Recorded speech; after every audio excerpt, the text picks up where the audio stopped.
የኛንና የኤርትራን ጉዳይ ላንሳ። አንዳንድ ሰዎች በኢትዮጵያና በኤርትራ መካከል ችግር የተፈጠረው የኢትዮጵያ መንግስት የቀይ ባህር ጥያቄ ስላነሳ ነው ብለው ይላሉ፣ ያስባሉ፣ ይተነትናሉ። ግን አይደለም። ኤርትራ ከተፈጠረች ዘመን ጀምሮ በኢትዮጵያ መንግስትና በኤርትራ መካከል ኢሹ ነበረ፣ ታውቃላችሁ። እኛ ከመጣን በኋላ አያስፈልግም ይቅርብን ብለን ሞክረናል። 5 ዓመት ለምነናል።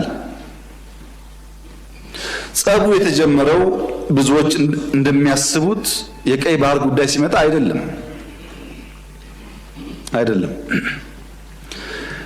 በትግራይ ውጊያ ሲጀመር የመጀመሪያው ዙር ውጊያ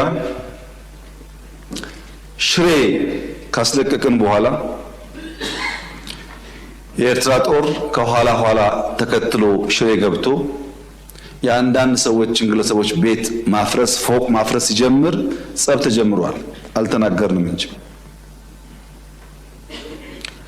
አክሱም ይዘን ስናልፍ አክሱም ገብቶ ወጣቶች በጅምላ ሲረሽን ጸብ ተፋፍሟል።